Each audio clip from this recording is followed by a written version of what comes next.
0.52.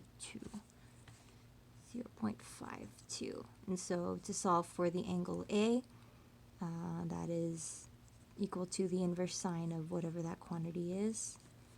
And when you evaluate that on the calculator, okay, so we want to retain this value, so let's find the arc sine of that value.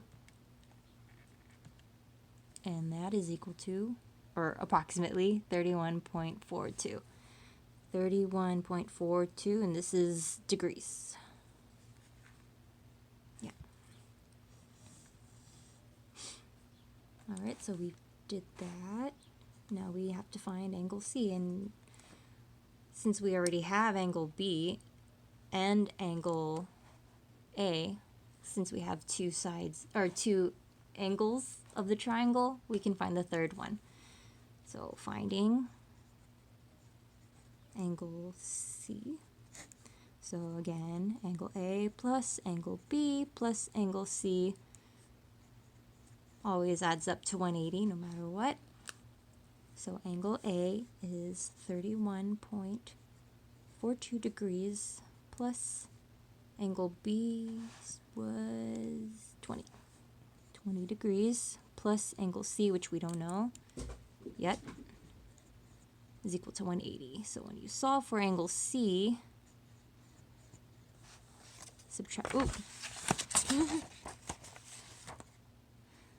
subtract 31.42 from both sides. That goes away. Subtract 20 from both sides. That goes away there. So then when you evaluate that, again, I'm lazy, I like using the calculator. 180 minus 31.42 minus 20. And that gives us 128.58 degrees.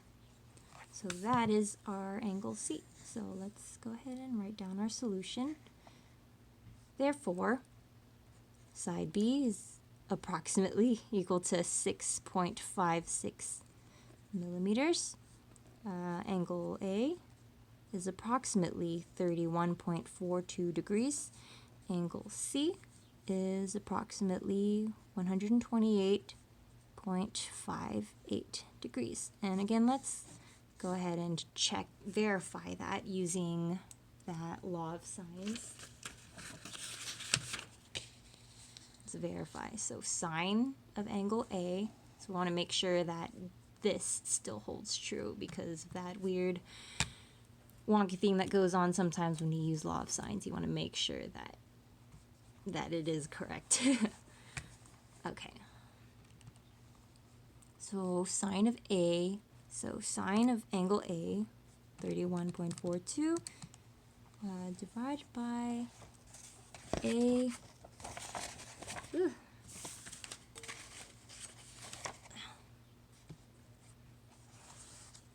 working in a tight space. A is 10. So that ratio for all three of them should be about 0.05. So let's test that with sine of B over B. So what's angle B? Yeah, angle B, so sine of B, or 20, sine of 20, divided by, and the side is 6.56, and yep, again, it's not exactly the same, and that's because we approximated to the nearest two decimal places. So it's okay if we're just, to verify, we're just looking at the first 2 or 3 decimal places, and yeah, they are approximately equal. And then the third side, angle C, is that, so sine of 128.58 divided by, and side C is 15. And there you go, 0.05. I am confident about these answers.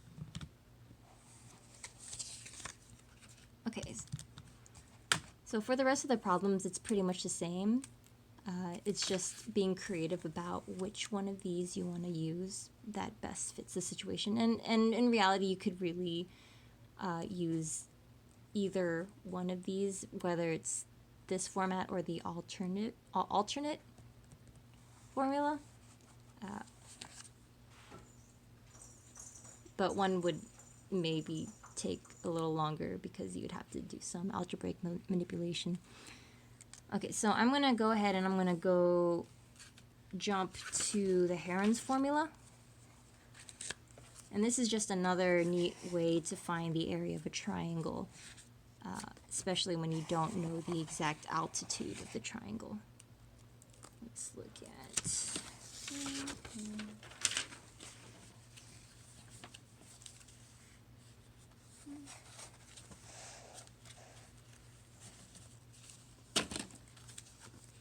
Let's look at example number 19. Sorry, I'm a bit scatterbrained. It's what time is it? It's pretty early. Okay. There we go. Okay. So this is Heron's formula. So it's basically two steps where you add up all the sides of the triangle. So you take the perimeter, divide that by 2, and whatever value you get, you plug that into the formula here.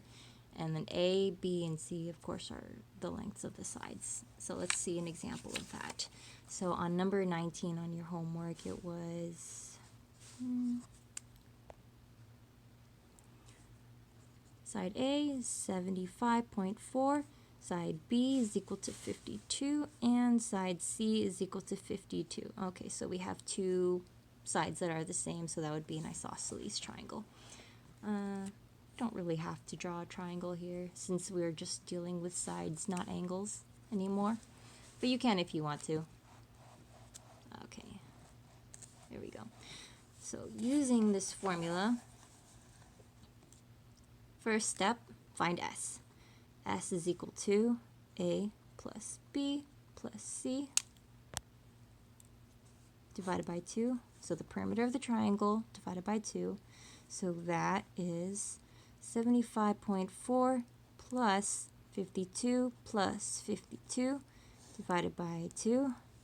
And when you evaluate that, that is 89.7. You can use the calculator. So now that we found S, now we plug it into this formula. So the area of our triangle is equal to the square root of S minus, or S times the quantity S. Not CS, I don't know. Okay. S minus A, quantity S minus B, quantity S minus C. And that was that formula. Alright, now we just plug and chug. Square root, bring everything down, S. So S is 89.7, and I'm going to take that.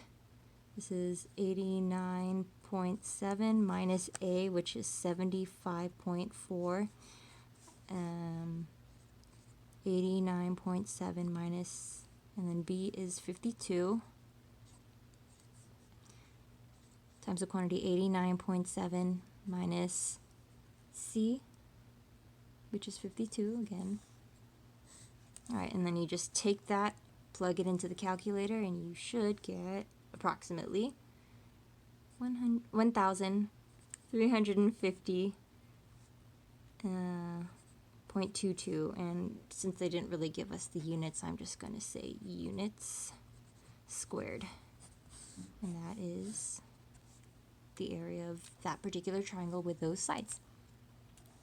So another example would be example number 20. So on your homework problem number 20, we have a triangle in which side A is equal to 10.59. Side B is equal to 6.65. Side C is equal to 12.31.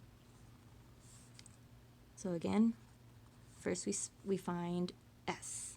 S is A plus B plus C divided by 2. Plug that in, so that's just 10.59 plus 6.65 plus 12.31 divided by 2. And that should give you 14.775. Now we're not done yet. And again, we have that second part where we have to plug that value of S into our formula for the area of the triangle. So then we have area of the triangle is equal to the square root of 14.775. Okay, here we go.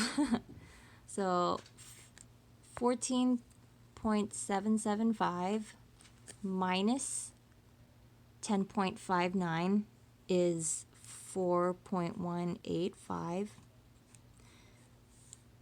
Now we have S minus B.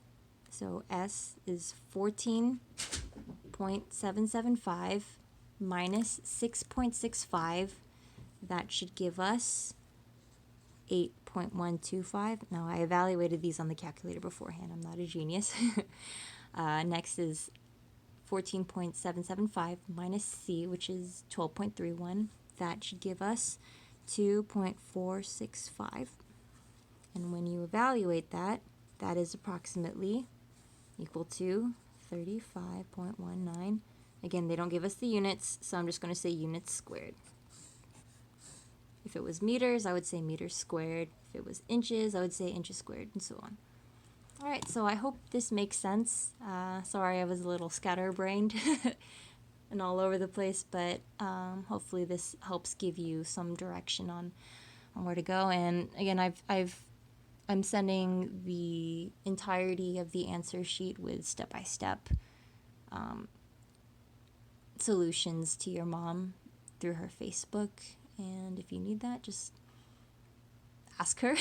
And you could also contact me. We could also video chat if you need. All right. Thank you.